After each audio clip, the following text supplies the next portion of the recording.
Welcome back to another episode of the Resellers Mindset Podcast. My name is Mike, also known as the Used Book Guy on YouTube, along with my friend and fellow full-time reseller, Johnny B. We help people start and grow their reselling businesses from the ground up. We also have a weekly Zoom call and private Discord for all YouTube members. Head on over to youtube.com/usedbookguy to join the channel and gain access to the full-length podcast, Zoom call, and private Discord today. Let's get into this week's episode. What is up, everybody? Welcome into episode 40, Resellers Mindset Podcast.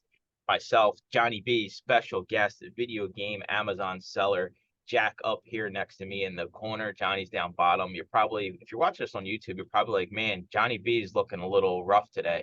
Well, he got caught in a rainstorm coming in this morning. So, he's looking like a Ninja Turtle who just crawled out of the sewer. But we're going to dive into, what it takes to have a video game selling business. And for me, it's, I enjoy playing video games. I can't as much as I used to.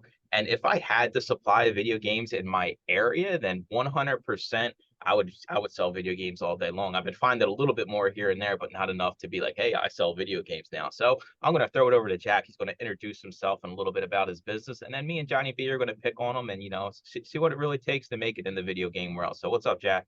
Hey, what's up? Thanks for having me. I'm Jack. I primarily sell on Amazon FBA. I started it around 2013 doing retail online arbitrage. I didn't really do that well at it. About 2016, I learned about thrift stores, mostly did books, going to thrift stores, getting books, all that kind of stuff. Transitioned more to online arbitrage of books, like textbooks, flipping Amazon, eBay, back to Amazon. Around 2018, 2019. But then around 2019, I primarily focused on video games, which is what I'm really passionate about and enjoy selling. I was able to get some capital from doing used books and doing thrift store stuff, and was able to kind of transition to used video games. And that's most of my business now, is doing used video games on Amazon. It went super well in 2020 with Amazon being kind of locked down, people buying a lot of video games there. My business has kind of done super well, and I'm mostly video game specialized now on Amazon, mostly with a little bit of stuff on eBay as well, more collectible stuff on there, but mostly Amazon FBA video games is my business. So what they do, wait, hold up here, Johnny B. So the it's true what they say, right? Everybody starts out with books on Amazon. Yeah. I just wanted to confirm that. All yeah, right, it's amazing. I love used books. I love to talk about it. Like I would love to still do used books. It's a lot of fun. That's how I got my start, pretty much. That's my first success on there. So yeah, it's awesome. And two things to your credit, you were a solo op for how long? I'm still mostly have a little bit of help part-time, but pretty much like most of my selling has been like solo on there. So I haven't really had full-time employees yet in my business. So, but most of the scaling has just been kind of myself, and I like it because I can keep a lot of the profits to it, and I've like saved up over the years from it. So it's been super good to kind of do it mostly myself. And my second thing here, for those that don't know, is I like to plug Daily Refinement a lot. Jack here runs the Amazon call on Fridays, Daily Refinement. Yeah, so there's a plug for Daily Refinement. It's a good group. Yeah, you should check it out. I'm curious, like, what was the inflection point where you decided, all right, I'm tired of lugging these old, crappy, heavy books, and I want to sell video games now? So for video games, like as you said at the start, it is super hard to find it locally. Like in thrift stores, I'd rarely find video games. So it is hard to find a consistent source of it. You basically can spend a lot of time researching it, like finding stuff, like putting up Craigslist posts, Facebook, that kind of stuff. A lot of time trying to find collections from people, or you can kind of use money to buy used lots from various places like eBay, people buying collections off there. That's just significantly more money to actually do that. But that's mostly what I kind of like scaled into. And I really did enjoy the book stuff. I was in the Northern Virginia area, which is a really good book market. And there's a lot of really good like thrift stores with books available around. So I did super well with it, but it was also incredibly competitive as well. There would always be a scanner camping out thrift stores, every one I went to by the end when I stopped. So it was super competitive, but there was a lot of good value there. But it just became, I kind of hit a cap where it's difficult to scale further doing thrift. And I was saving up money from buying stuff used, or like selling But I'm basically buying stuff for like $2 from a thrift store, selling for 20. But there's only so much you can kind of scale with that, and I had to kind of expand a little bit, accept a little bit lower profit margins, and kind of use the capital to scale a little bit more. So what's interesting about what you just said, it was super competitive then. Mhm. I'm going to make the prediction that it's going to be a little bit less competitive with the rising prices of Amazon, as a lot of everybody's going to, once they figure out that they're going to be losing money on just the everything books, unlike before where you could just send in pretty much everything. So Yeah, I could see it being a less competitive market in the near future, honestly. I'd be curious. I actually started going for fun. I'll go back to a thrift store about once a month or so, and it did seem like I went back a couple of weeks ago for the first time in a while, and there did seem to be 2 full-time scanners there while I was there. Like, I kind of checked it out, so at least in my area there does seem to be some competition. I didn't recognize them from when I used to do it, but it does seem like there's definitely a lot of competition in my area, at least still on that. Yeah, about 2 months ago, I haven't been in thrift stores in like over a year. I went Mhm. for funsies just to see what the books were like, as I was trying to get some resupply of my fun paperbacks I do. And they were all clothing sellers. But I was hearing the eBay ka-ching left and right, but they were all in the clothing area. Nobody was at the book area. I'm like, yeah, you guys stay over there. It's fine. Just leave me my books. So, I do yeah, go ahead. I do think like it's video games. When I first started thrifting back in 2018, 2017, I don't even remember when. Like you would actually see video games out in the wild, right? Like you see stuff and you'd be like, okay, I can make some money on this. Do you think that all of the thrift stores now, if it's a video game, they're looking it up regardless of what console it is, what condition it is? Because I never see these things, and if I do, it'll be like Madden 2014, and it's in the glass case for $10, right? So it's like, do you think that any video game that comes in, every thrift store is looking it up nowadays?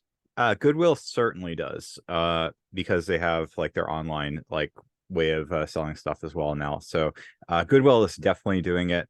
Obviously Goodwills are like regionally operated, so some might. The ones in my area certainly do. Like everything, like they haven't had video games pretty much forever, unless it's like a common like Wii Fit or something like that that no one cares about. So video game, like for Goodwill, they certainly do. I think I used to do a lot of Savers, like Savers Value Village, Unique. Those were big in my area. I don't think they do. Like, I don't think they kind of have a way to do that. So I think pretty much everything still hits the floor with them. And it kind of depends on the other thrift stores, what they're doing with it, whether they have like ways to move it online. For my most luck in finding video games was usually at Savers. I would it's very hard to get video games, as I said, at thrift stores. Like, it is super difficult, but I did have a couple Savers where I knew the guy putting out the media, so I know the time. So he is like moving video games out, and I just kind of check it out then. And basically, for video games, anything good is going to go like in a minute or so once it's put out. So you have to be there when the new stuff is being put out, basically, for that, because it's so hyper competitive. I live in a rural area compared to you two. The only time I ever see video games is at garage sales. It's the only time I ever see them. And I work with a lot of estate and auction houses. I never see them there either. I don't know why. And thrift stores, definitely not. Same as you guys. Mhm. I do think about this, like it's almost beneficial to somebody like yourself that video games don't exist in thrift stores anymore, right? Because it's like the barrier to entry. Like if I started from nothing today and I wanted, to be Jack 2.0, I wanted to have a video game selling business, like that you got to put the work in and develop relationships in order for your business to even exist, because we all just basically said you're not walking into a thrift store anymore and finding a stack of video games that are worth more than $3 when you look them up on eBay and Mhm. Amazon.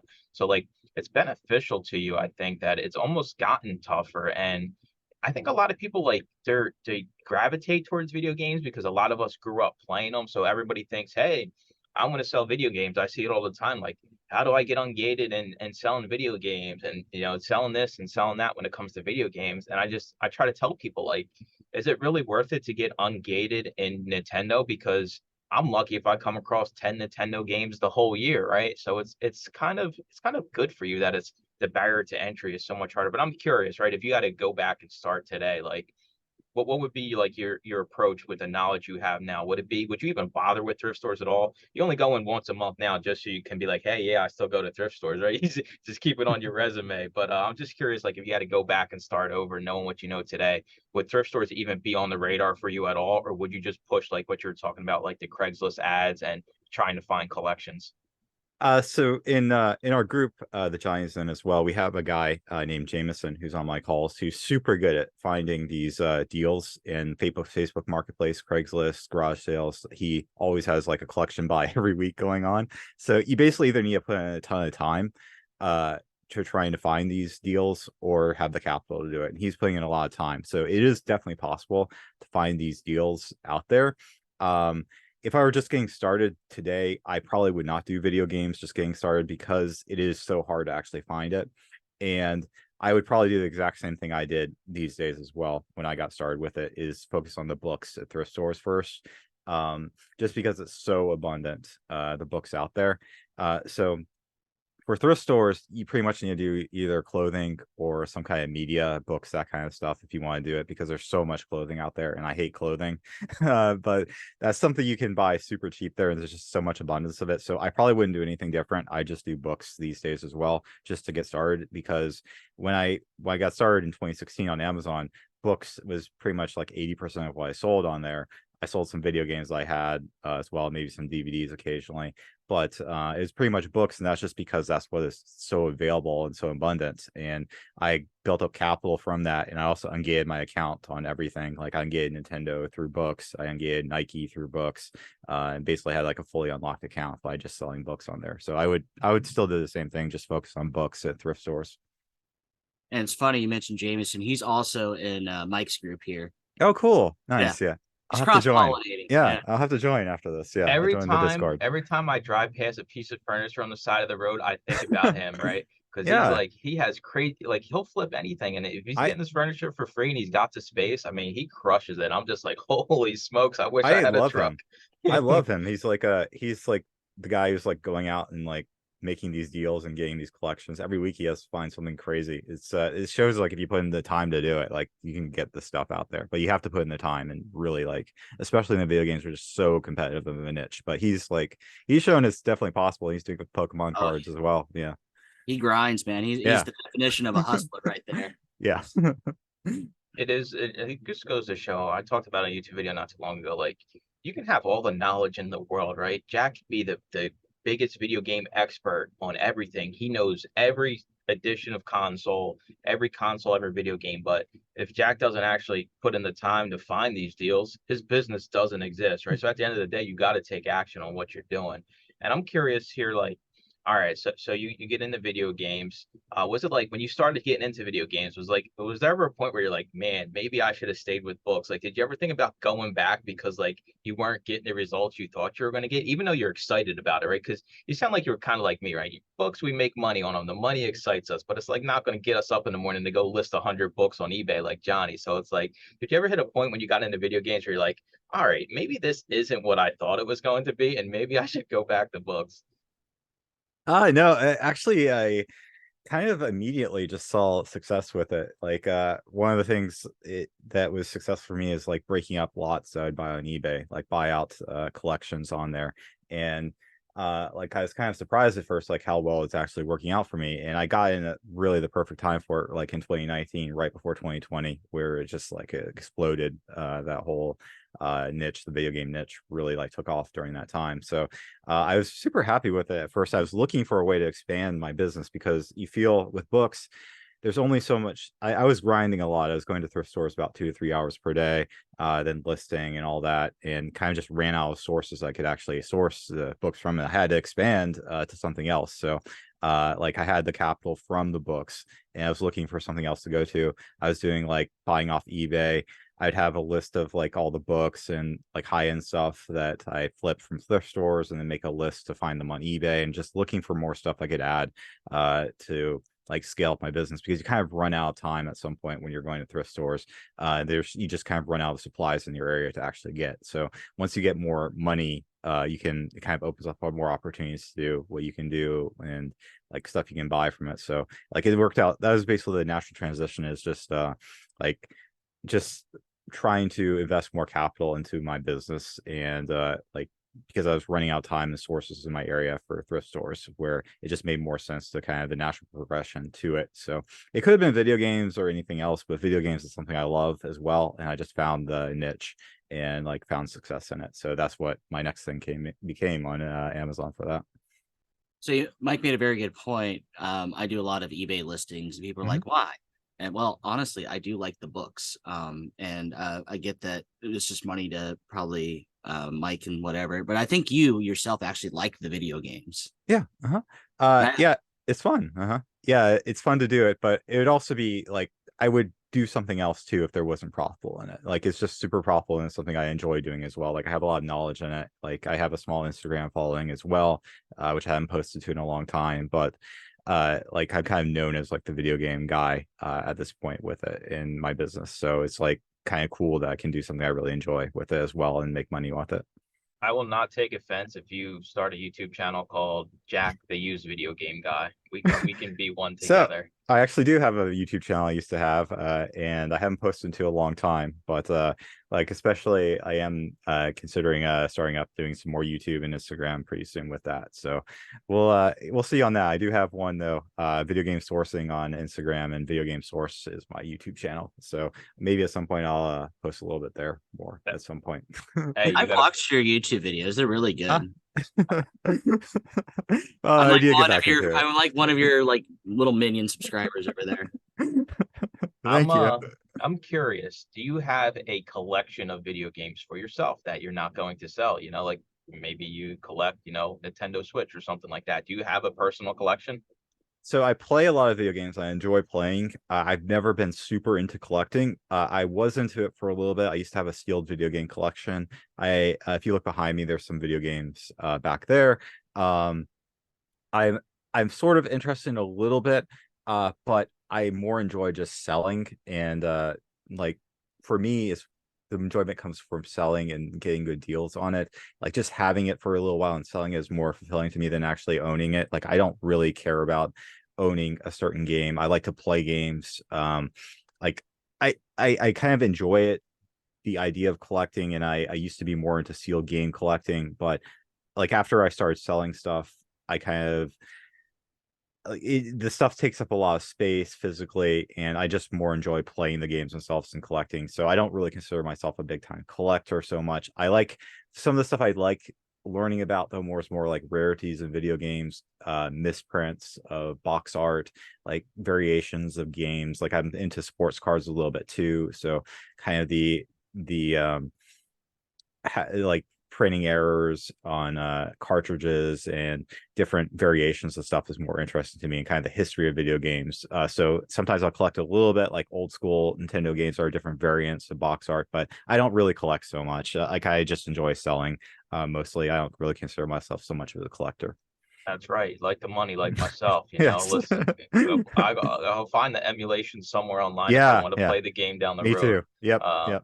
I am curious though, like, so you kind of like got into video games when like the pandemic was happening. So you almost like were getting in on the wave as it was going up here. And I think now we're kind of on the downswing, at least with, used media overall. There's a lot of people that, have gone away just, in my group alone, and just seeing, less faces out there. You do see new faces, but not as much as kind of when you first got into video gaming and it was on the rise, because everybody knows like 2020, 2021, like it's going to be hard for us to replicate the numbers that we had in those years just because of the way everything was.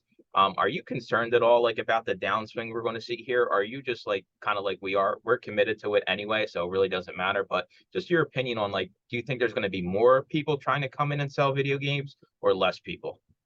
Sure, yeah. It's definitely changed a lot from 2020 or so. 2020 was the first year I sold over 1 million on Amazon in total revenue. And it's kind of like stayed about the same since then or so. So like 2020 was kind of an anomaly with in 2021 as well. And I'm seeing definitely a downswing in the used area like of sales on Amazon. Like, it's getting a lot more competitive. There's a lot more used companies, like bulk sellers on listings now, like sending stuff in. So it's definitely changed a lot, where it's a lot harder than it was in 2020, 2021, 2022 even.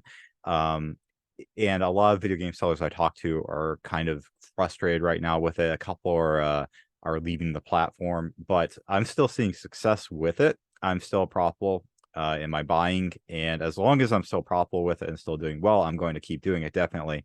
But I'm starting to add in a little bit more sales channels as well as Amazon. I think one of the issues with Amazon is it is so easy to list an item there, FBA. All you do is you scan the barcode and you just send it in, no pictures or anything like that. And I think that's encouraged a lot of bulk companies to start like flooding the market with stuff on there, which is fine. That's normal. There's not the demand there was in 2020, 2021 with everyone at home, like needing used media, DVDs, books, video games, and stuff like that. So it's definitely down a lot since then, but there's still a lot of profit to be made from it. I am seeing a lot of sellers though moving to different platforms like Whatnot and eBay. I had a conversation just yesterday with a really big Amazon seller in video games. He used to be exclusive video games, where he's actually moved off the platform entirely now and is entirely eBay, because a lot of the cheaper, especially in the video game area, a lot of the common bulk stuff has really tanked pretty hard. During 2020, 2021, you could sell this stuff for like maybe $15 or so. Now it's down to about like the floor price of 6 to 7, where you're basically making no money.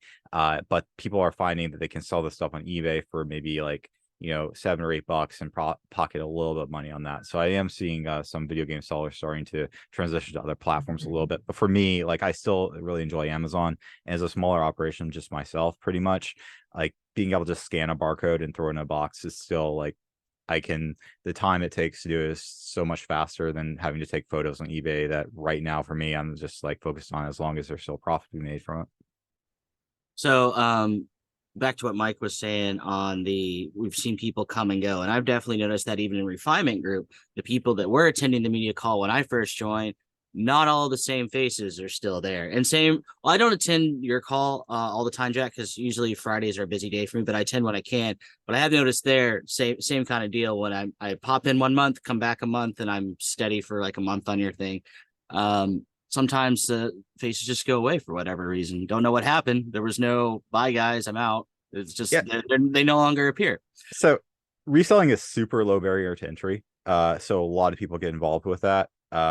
And it is definitely a business that you need to run with it. And a lot of people don't take it as seriously with that. They're a lot of people do it just to move on to the next thing, maybe they need some capital or something like that. And it's pretty easy like to get started with it, and some people move on to other stuff. They don't want to scale up their business, they don't want to really run it as a real business, maybe they don't really make it in it, and they kind of just move on to something else, like doing Uber or something as well with that. Like they can't like kind of figure out how to make it work. So it, like, since it is so low barrier to entry, like reselling is, like, a lot of people get involved in it, and there's a lot of turnover with it where they kind of move on to something else. But like I love reselling. Like one of the things I kind of got involved in it early on is I used to always be into video game markets and like selling on auction houses and video games, and like this is like the real life version of it, like making money. Like I just love selling stuff basically, and just being able to buy something cheap and then sell it for more. So it's something I really enjoy doing and probably always have some part in. So like for me, like I'll be doing this for a really long time, I'm sure. So going back to the similar faces that are still around, I have noticed there are a lot of big video game sellers. and the highlight of that is you all seem to get along, and you aren't hyper competitive, or there's no like animosity, which is really cool to see at the higher end, that all you guys are pretty much get along. Yeah, I'm on a Discord with a couple video game sellers as well. We talk a lot with it. Like we don't go so far as like to like discuss like pricing strategies and so much usually, but we will like there's a lot of like talking among us. We talk about like what's going on with Amazon. It's really nice. Like we with my call in the Chris and Tech group, like I brought together a lot of like video game sellers. There's people on Discords who are together as well. So like I pretty much know just about like every major video game seller on Amazon at this point, which is really cool. Like in we like kind of share info and talk to a little bit. Like it is a smaller community than the used book community. I see a lot of the used book people kind of going at each other in the Facebook groups occasionally. So it's a little bit of a smaller community with us. So it's kind of cool to like just chat up and talk to people in that. And like it's been nice to do a little bit of social media as well. That's why I wanted to do this podcast with you guys too, because it's cool connecting with people and talking with people and kind of sharing info that you both know about the platform. I've learned a lot from just like talking with people in it. All right, now I got 2 hot takes here. Okay. First hot take: the book community is not as nice and friendly as everybody makes it out to seem. Yeah, And that's, I agree. I mean, you can just go into any one of these groups, right? And oh, the book community is so helpful. That's kind of like why I started the channel, is because like it's almost the opposite out there, right? You go to a library sale, like these people won't even talk to you, and they just run in and run you over, run your kids over, run your wife over, run you over. Like it's not really like almost, you know, a community close knit. So I agree with you 100%. Like there's a lot of ignorant media booksellers out there still. And the Yeah. second one is, it's crazy to me, right? Because I look back when I started reselling and there wasn't all of these resources where you could basically sit down with somebody like Jack once a week for an hour who does over $1 million in sales and ask him anything about selling video games. You can start from nothing today and you will get a lifetime of advice from a 7-figure Amazon seller. And people still are like, nah, I can't do this. It was nice meeting you, Jack. I'll talk to you in the next lifetime. Like, it's crazy to me that we have these resources out there and people just, I don't know. I don't know what it is. I think it's kind of what you said, though, right? It's like, if you don't take the action, if you're not willing to put in the time and really understand what it takes to have a business, it's not just, oh, I went to the Goodwill today and I sold one video game for $10 that I bought for $5. Like there's so much more to that, but it's still crazy. Like once a week, you can sit down with Jack, ask him any question you have about selling a video game, probably turn yourself into a 6-figure video game seller within, you know, the year. And you're just like, nah, I don't want no parts of that. Brad is probably does 10 times the sales I do. Like, and he shows up to our calls like quite a bit. Like he's probably one of the biggest video game sellers on Amazon with his company. And he's still like, you can just come on and just ask him the questions, he'll answer for a while too. It's crazy. Like he's so nice. He's such a nice guy. He's like one of the nicest people in the group, honestly. Oh yeah, he's amazing. Like Brad, like on my call, he'll come on like every so often. And the book community, I agree with you. Like I sometimes catch up on the Facebook groups and it's so bad in there. It's just a lot of complaining all the time. Like a lot, I think it's, like I said, it's very low barrier to entry. And when I used to do the book game for myself, like I think I did it super well. Like I was really efficient with how I did it. And I was always trying to be super nice to my competition. I never kind of got in their face or like I'd work with them. I wouldn't like try to like hog books or anything like that. I always try to be super nice to them, talk to them. And it mostly like in books, it feels like, especially locally, everyone is super competitive. Like there's been book sales I went to where there's like basically fights breaking out where they're like just like all over each other. Like I've heard like screaming at book sales. It's completely crazy. Like what goes on there sometimes. Hold up, Johnny. I'm gonna go on record here because book sales are one of my things I get all the time. Mike, why don't you go to book sales? Well, Jack just summed it up for you, right? If I don't have to go to book sales and deal with these people that are just rude and ignorant, Yeah. I'm not going to. I'm not going to put myself through torture just to maybe get a bag full of books, right? And deal with all the crazy people that sit outside for 3 hours. I can better utilize my time. So that's why you never see any, you know, used book guy at a library book sale. Go to library sales. I don't have to, and I don't want to deal with the crazy people that Jack's talking about. And you better believe they're at every single book sale because I've been to a few, and I don't want no parts of it. I don't got it. So it's like, you know, he's right 100%. Yeah. Like there's like screaming matches like occasionally at book sales in the first few minutes of it. Like at the end of my book selling career around 2019, I basically only was going to one book sale that was like once a quarter they had it on. And the only reason I went to that one is because they had a really good priced book section where I could spend a lot of money pretty quickly on like the price books. So like it was really frustrating. Like it's super annoying to me because I like to talk to people and kind of learn from them as well, and like share info on that. And there was really very few book people who wanted to do that, who wanted to kind of talk about their business or anything like that. And you learn a lot from people like telling them you don't have, you can be selling the same thing and like still share info and help each other out with it. I get so much help from other like video game sellers, and it's been super nice like having like a community and talking to them. And like I can go to Brad and say like, are you seeing this with that, with this? And like people message me all the time, like asking what's up with this, and I'll message them. So it's super nice to like be able to go back and forth with it. So like it was really frustrating with the book community where like they do seem to be like mainly very mad people, very mad at the world. So I went a year without seeing a competitor in my eBay business, rather, and everybody else was mainly Amazon. I didn't care too much about the Amazon competition. So this one girl, I brought my employee to library sale. She was very nice. The competitor person, she's in my niche, a little bit more antiquarian, but also vintage. I turned to my employee. If she doesn't play nice, we will end her. And what that means is we will be there before her. I will pay more than they're asking for and buy out all of her goods. I will find out where she lives and crush her. But until then, we'll be very nice to her, because there's no need to do that unless it's a threatening your own business kind of game, or she's a royal pain in the butt. So I was always overwhelmingly nice at these places. I feel like even kind of let people kind of walk over me a little bit with it, like because I was doing well with books and I didn't feel like my competition was doing as well with it. And like sometimes we'd both be there at the same time when they're putting out new books, and I wouldn't be very aggressive, and kind of like I knew they were being super aggressive like with that kind of stuff with their scanning and stuff. And like I mostly just kind of held back a little bit with it.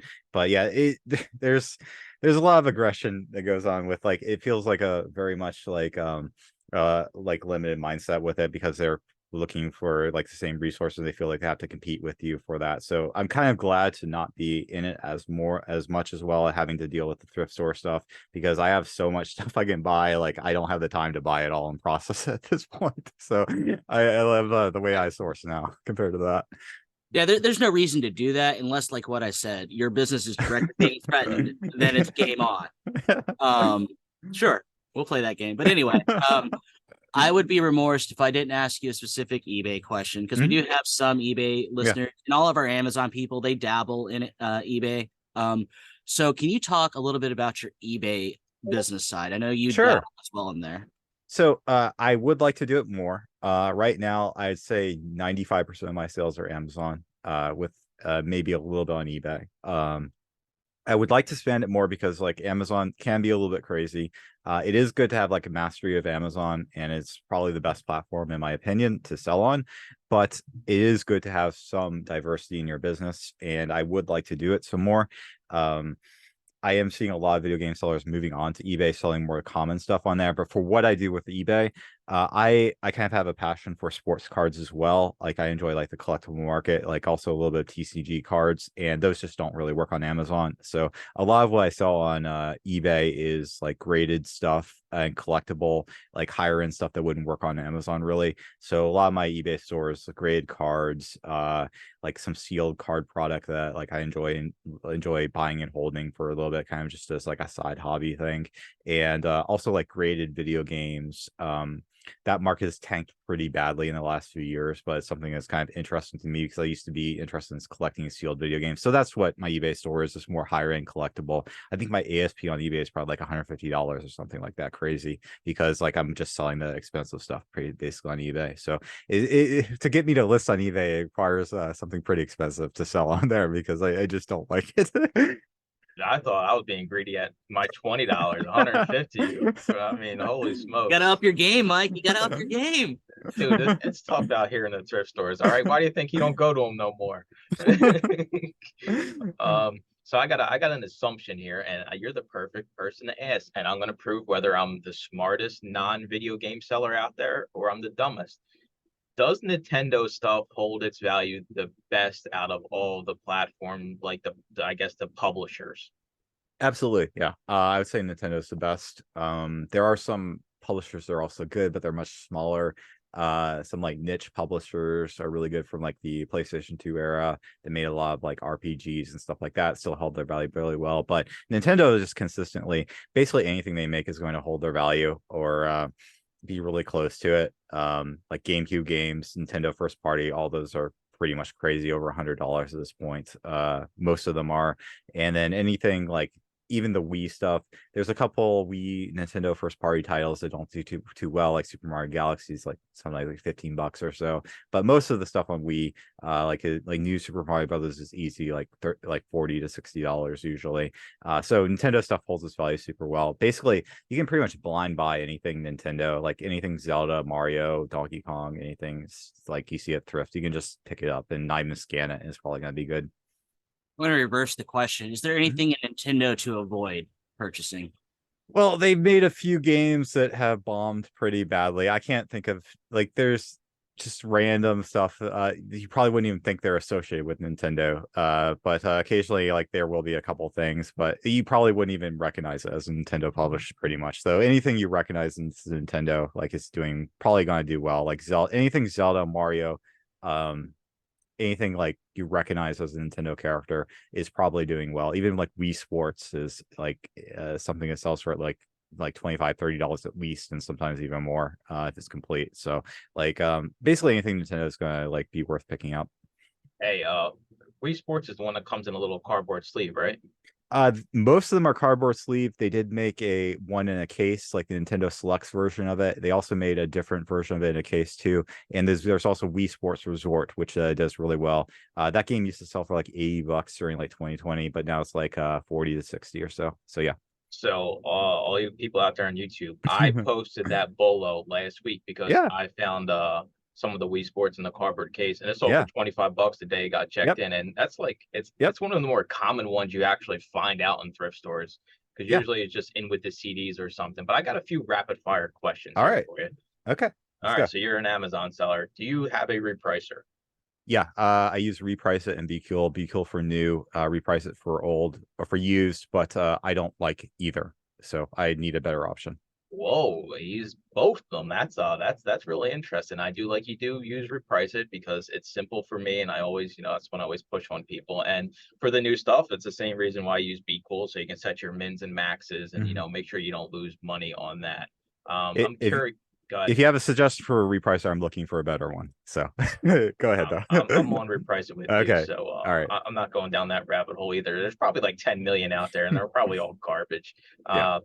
What's like an average inventory like amount you carry in your Amazon store, if you don't mind us.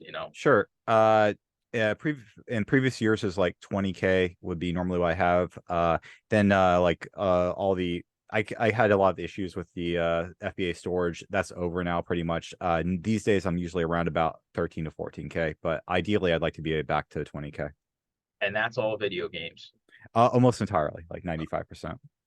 I mean, I'm speechless because I don't think I've seen that many video games out in the wild in my career. But you don't go out in the wild anymore. You got a better way of doing it. So that is pretty eye opening, right? 13, 15,000, and you did kind of hit it on the head here. Like storage limits kind of screwed you over. Yeah. And you know how they changed it this year, where if it does go down, you can bid to get more Yeah. space.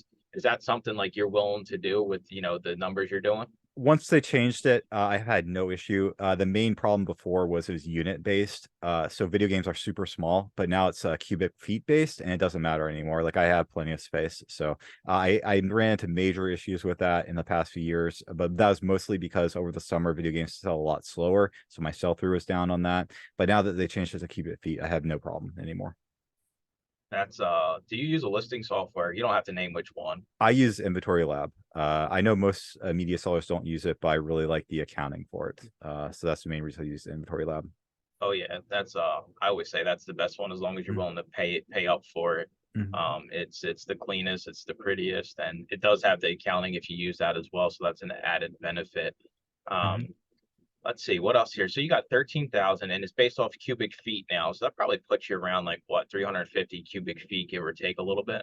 Yeah, I think my limit is currently around 350 and I'm using maybe like 200 or something like that. And it should go up during Q4 when sales spike up a lot more during that time period. So like I'm using about half the space or so right now. What's your take on storage limits? Are they going to crack down again this year across the board, or what's your opinion on what's going to happen? I'm just curious. I'm hoping they finally figured it out. They kind of rug pulled us last year in quarter 4. Like right before quarter 4, they dropped our limits massively, at least for me. Like I had a lot of space in summer and then got rug pulled during quarter 4, and couldn't send in for a few months. It was terrible. I'm hoping with the new cubic feet system, I really like it a lot. It makes sense that it's based on your actual storage space. As long as they keep that, I'm good with it. And if I really have to, I would bid for space, but I haven't had to yet. My argument to that would be, just before Johnny B chimes in here, is they start everybody out with seems like 100 cubic feet, Right. and for books and media, that's actually a lot, right? Because Yeah. if we kind of convert that, it's almost 4,000 books you could have in there, give or take some. And if we look at where we were at last year with the units, you were maxed out at 1,000, right? Yep. So I just find it hard to believe. Like, I don't know, it's just because I don't trust Amazon, I guess. It's like I don't see them allowing all media sellers to continue to have 4,000, basically unit space. I agree with you. I think 100 is probably a little bit too high to start people out with. That might be some they pull back on at some point with that. But at least as far as like sell through and like them increasing it, it's been pretty good for me on that. So like I've been happy with the new system. All right. So you don't have to be specific here. We do have a couple people like Jameson and Luke in Mike's group that do video games. If you and Luke's fairly new at it. If you had to point somebody in the right direction for sourcing video games, and you could be as vague as specific as you'd like, what would you advise them? It depends on the capital you have available to you. If you're doing what I'm doing, which is like going out, like trying to like find collections and being able to pay up more for them, then like you can do that. You can look on eBay for people selling like bulk lots, like sites like that. But if you don't have the capital available to you, like you don't have a ton of money saved up yet, then you really need to do what like Jameson's is doing and like posting to Facebook Marketplace, like trying to find deals, like driving around, trying to like hit up yard sales early, calling yard sales early, that kind of stuff with it. So it all depends on the capital you have available with it. It is a lot harder to do what I'm doing with it. I think I just like gained experience over the years, so I basically know the entire video game catalog, Amazon, kind of in my head at this point, and know what stuff sells for. So I can look at a lot and see, oh, there's a video game in there that sells for $80. I know I can like get that game for 80, sell for 80, and then basically the rest of the games are pretty much free. So like you gain that experience over time with it, but you kind of have to put the time into it. So I would probably just really work super hard trying to find these deals that you can get out there like Jameson is doing in it, and just kind of keep like really working hard on it. All right, I got a few more rapid fire questions here for you. All right, so I'm out at the thrift store. I come across, a handheld, right? Maybe it's like a Nintendo DS or something. I want to send this into Amazon. Give me a rundown of how I would do it. I just have the DS with the power, cable. That's it. Like, how would you send that into Amazon? So I'm not an expert on that kind of stuff because I actually focus more on the software, like just the media of it. But there are people who do a lot of like controllers, accessories, like consoles. It just takes so much time as like a one-person operation right now. I can't do it, but I do know how these people do it. And like if you get like a DS, you get it at a thrift store or something, you'd want to test it, make sure everything's working correctly with it. Like test it the best you can, like test whether it's playing games, whether there's any issues with the controllers, like anything like that. But then you'd want to like kind of like wrap it up, bubble wrap it, and include the charger or anything that's in the Amazon listing. Find the Amazon listing for it, see what's included in the Amazon listing, make sure you're including everything that's in it, like cords, chargers, all that. Put it in a box and then put your FBA label on it. But I personally don't really do much hardware right now with it, just because I don't have the time to actually process it, because I can basically just scan a barcode of a video game, throw it in a box, and be done with it. Where with like there's a lot more time that goes into like dealing with controllers and hardware, cleaning, testing, all that. All right, Jack, you got to debunk the person that's probably typing this up right now in the comments of this video. Jack, I sell video games and everybody returns my stuff all the time. What's your return rate, Jack? Spill the beans here. Are you 20% return rate? You're making no money or what? What's going on? Amazon's 4% for me. That's probably higher than eBay a little bit, just because Amazon, you're going to get more returns on there. So 4% is fine. You can just factor that into your margins. Most of the time, I get back the game when it gets returned to me. And usually what happens is that either the customer just didn't like it, they returned it. Maybe they couldn't figure out how to play it. They didn't think it was the right game. So a lot of times, like at least half the time, you just send it right back in. I usually test them first to make sure they're working. If this is a return to me, make sure the disc is in good condition. A lot of times the case will break during because Amazon doesn't package these stuff that well. In that case, you just replace the case and send it right back in. And so returns are no real issue. Maybe very rarely I get scammed. I've never been scammed out of a very high dollar game. A lot of times for some reason it's like the cheap games, like a $10 game, they just like didn't return the disc. I don't know why. Like in that case, it doesn't matter. Like it's not even worth filing an A to Z claim on it or anything like that. So I don't really care too much about it. I kind of just like think it's going to happen over time and just I don't worry too much about it. Like I've heard of people like on YouTube saying they are playing like invisible marker on their games to market. That's crazy. Like just list more video games, just list more stuff. Like it's gonna happen so rarely to you that you're gonna get returns to just factor into your profit margin. It's no big deal. Like yeah. So I got a couple questions. One would be, what do you do a lot of lots? So what do you do with the stuff that isn't worth sending into Amazon? So I don't have a great way to liquidate my bulk right now. If it's really not worth sending in, like it's a $5 to $6 game on Amazon, which you're not making any money on, basically, I'll take the disc and save the disc, and maybe at some point I make some lots of like 500 video game disc lots on eBay. I just haven't gotten around to doing it, but I have thousands and thousands of these discs saved up. But usually what I do is I take the case and I reuse the case. So if the case is in good condition, I'll just take it and then reuse it when a case is in bad condition. So that's where I get my replacement cases, is the bad games that aren't worth sending in. Now, the horribleness that comes with disc media, and I think you know what I'm about to say, is the cleaning. Oh yeah. How much cleaning do you do, and any tips and advice on the cleaning The process? cleaning is hard.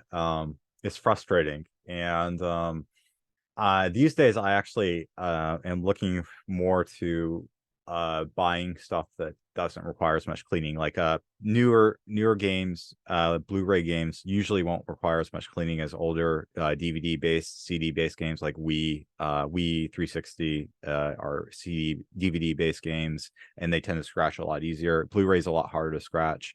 Obviously cartridges aren't like don't have that issues with it. But as far as like cleaning, that's a big issue. I have storage units full of games that are backed up that need to be cleaned. I do have cleaning machines, but I always have a backlog of it because it's just me doing it at this point.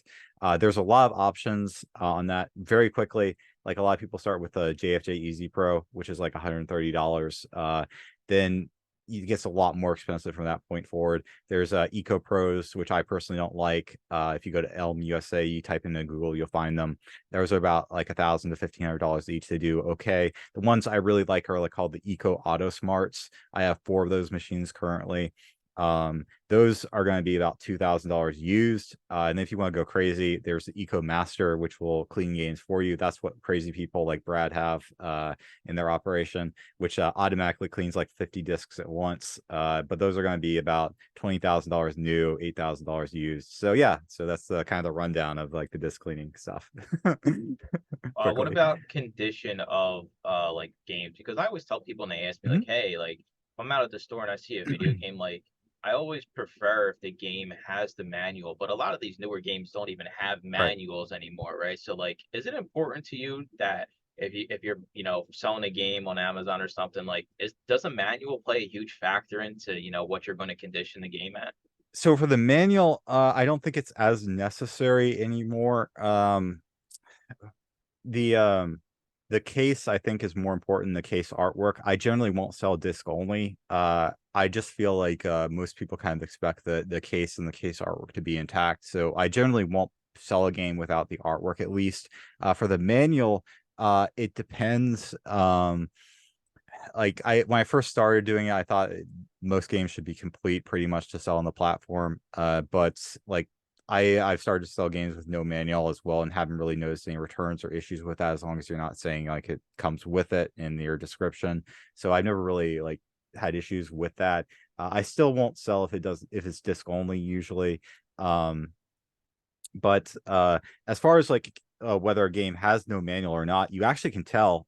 This is kind of something that people don't know, but especially with newer games, most of them don't have manuals, but they're required to print the warnings, like seizure warnings and stuff like that, somewhere. So the way you usually know how something never had a manual is on the inside of the cover art. They'll have all these warnings on there. So when you open the case, you'll see all these warnings in the inside cover art.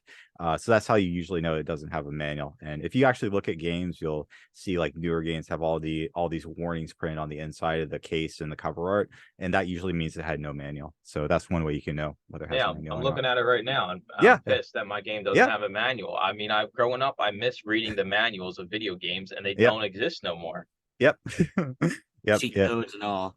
So let's say in a very horrible land, eBay and Amazon didn't exist. What platform would you use to sell video games on? I'm looking into Whatnot right now. I probably will do it soon. I like the idea of it. Have some friends who do Whatnot. I love the fact that you can just like hold up the item and then it sells, but it doesn't work for everything. Like books probably would be terrible on there. I know CDs don't do that well. DVDs don't do that well.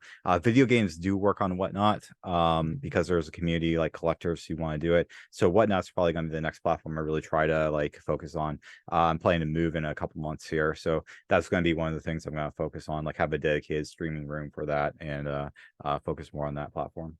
I'm glad you said the book game wouldn't work on Whatnot. It is great to source on, I'll tell you that, but it's horrible to sell on because I'm one of the usually only buyers, and I'm like, yes, $1, yes, $1, yes, $1. I used to source some video games on there. Unfortunately, it's a little bit too slow. I tried it. That's the problem with sourcing there. You got to sit there and all the stuff.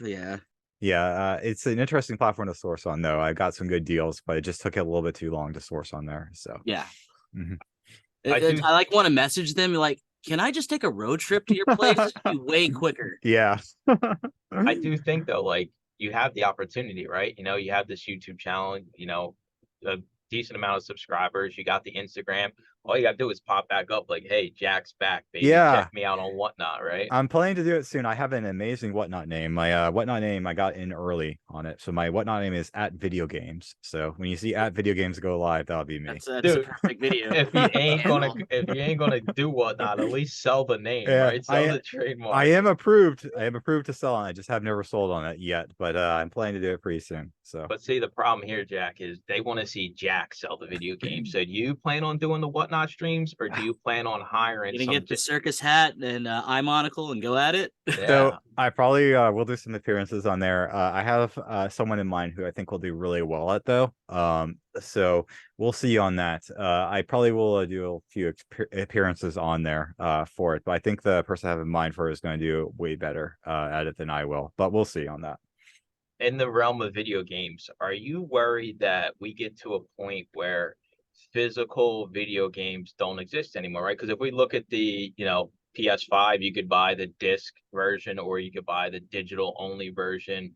Personally, for me, I prefer to have the physical copy in my hand, but there are a lot of people out there that are like, well, if I'm going to save $100 and I don't have to, you know, worry about, you know, having a disc or something, people will go that route. I'm curious what your opinion is like with the future of gaming, and does it worry you as your business revolves around selling the physical media?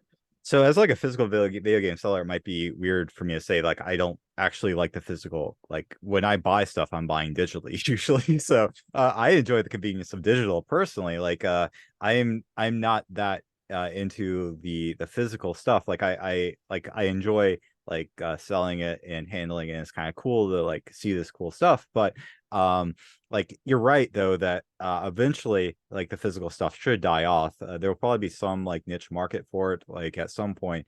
I'm like I've always known that my business like has some limited time span on it, but there's always going to be some demand for the older stuff as well.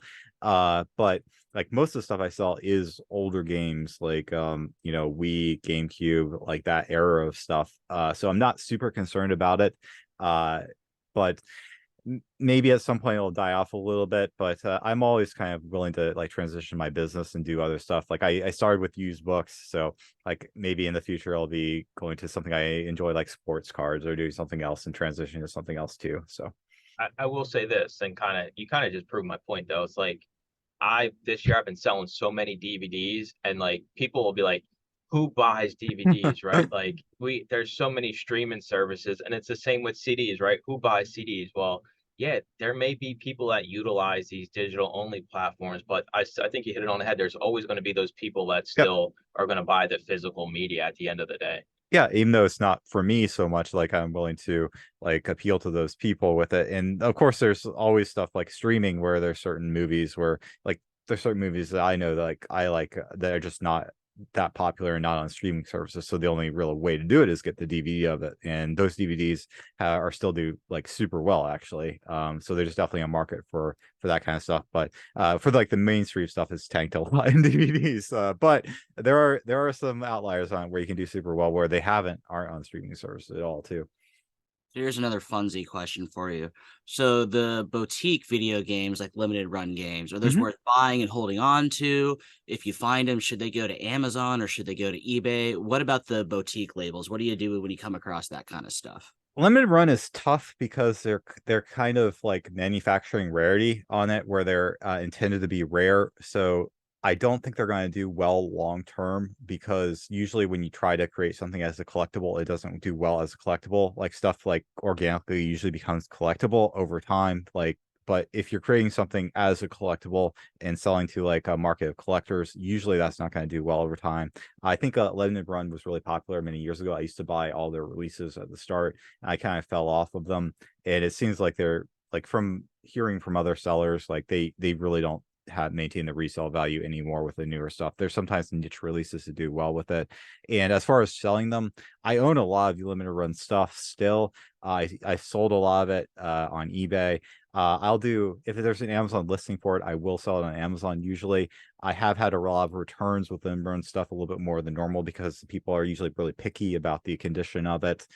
So Amazon might not be the best like route to do that with. It might be better to do eBay on that. So especially if it's like a collector's edition or like a big thing they do, like that might be the better place for it on eBay. I have bought a lot from limited run in the past though.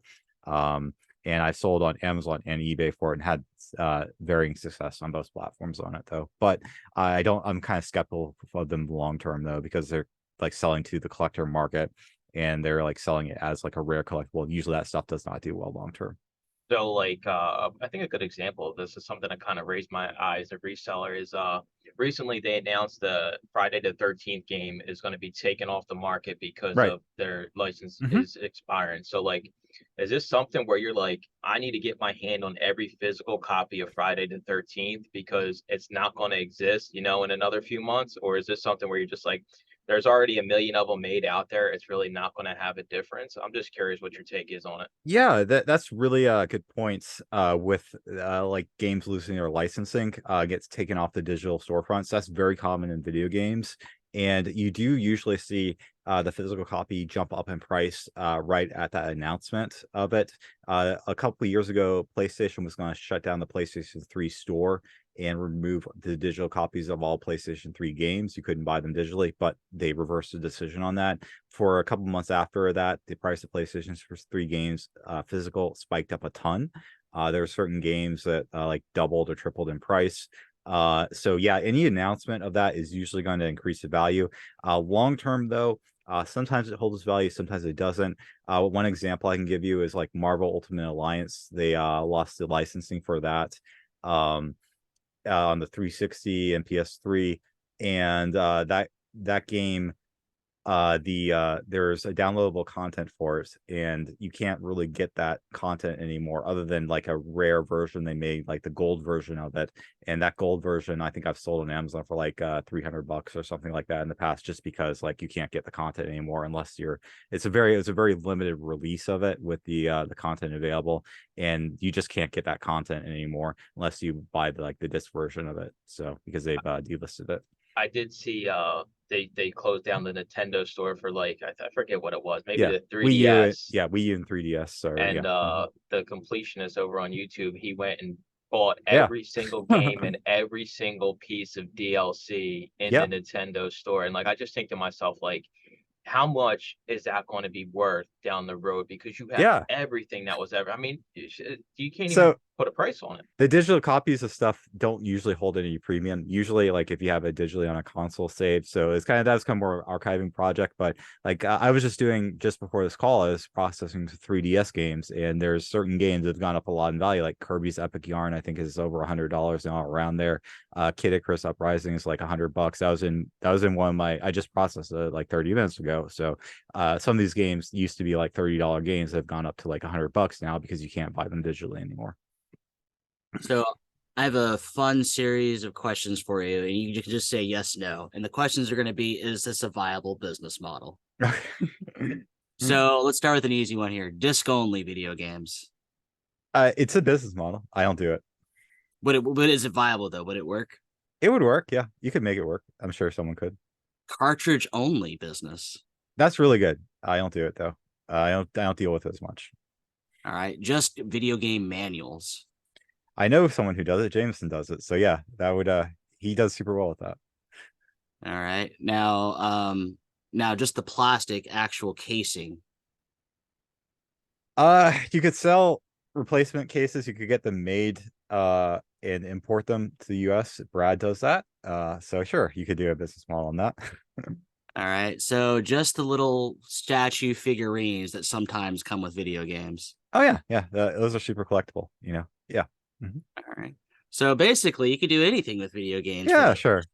So that's all I'm hearing. Okay. All right, back to Mr. Mike. All right, I think we're gonna wrap it up here, gentlemen. Okay. All right. It was fun hanging out, you know, kind of Yeah. seeing the inside perspective of like a 7-figure video game seller. I mean, you heard him; he doesn't even really mess with consoles, right? He focuses on pumping out the disc, and it goes to show you can do anything out there, right? You start with books, you get your feet wet, you learn the platform, you can sell anything you want, and especially if it's something you're passionate about. I mean, I'm sure you don't hate getting out of bed to go dig through video games you bought because you're passionate about it, right?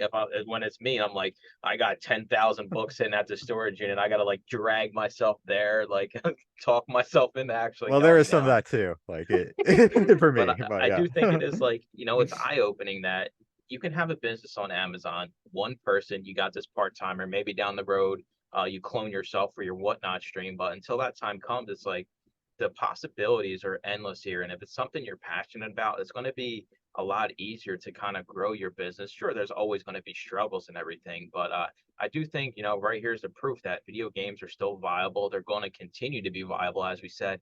Even if we go to a digital only market here, there's still always going to be physical copies. And just send us off here, Jack. Let us know where we can find you on Instagram and YouTube again. Yeah, sure. I haven't posted Instagram in a while, but my Instagram is video game sourcing. I plan to post it pretty soon. And on YouTube, my YouTube channel is just video game source. So You got good handles for what you're doing. I mean, I'll give you that. You know, you got all your handles figured. I think you'll jump back into both once you decide to go down this whatnot road. When you realize, hey, I have a storage unit of 10,000 common games that I got to get rid of. Yeah. So I'm excited to see here what you do here in the next month, and just like the next year overall. Like, just think about it, right? You join the Daily Refinements Patreon group. You could sit down every week with this guy and literally build a video game business. Like if I decided I wanted to do video games, an hour a week, just sitting down with somebody like yourself, it's like you have every question answered. So take advantage of the opportunity here, right? You know, he's on Instagram, shoot him a DM. He's on YouTube, drop him a comment. Like, people don't leverage these relationships enough, in my opinion. And I think that's why a lot of people go away, because you almost feel like, oh, you're the only one out here. Well, it's actually the complete opposite. There's so many people like yourself that are like, hey, this is how things work. This is what you should do. This is how I did it. These are the mistakes I made when I was doing it. And you almost can kind of build like almost a perfect business from the start by leveraging people like yourself. So we appreciate you hanging out. We'll have to have you on again when you're, you know, doing 50 million on Amazon. And then you'll be selling consoles. You probably won't even be doing video games. You'll be doing something else then. But thanks for hanging out with us. Thanks, Johnny, for hunting him down out of the Refinement group. This is the second person we've stolen from Refinement for the podcast. I have a short list. I just saying. But yeah, Thank you. Thanks, guys. Thanks for having me. I'll join the Discord after too. Like, it sounds like a really cool community. All right, we'll talk to you guys have. everybody in next week's episode. Thanks for listening to another episode of the Resellers Mindset Podcast. Today's full episode and all previous episodes are available to all YouTube members, along with the weekly Zoom call and private Discord. Head on over to youtube.com/the used book guy and consider joining for as little as $2.99 a month.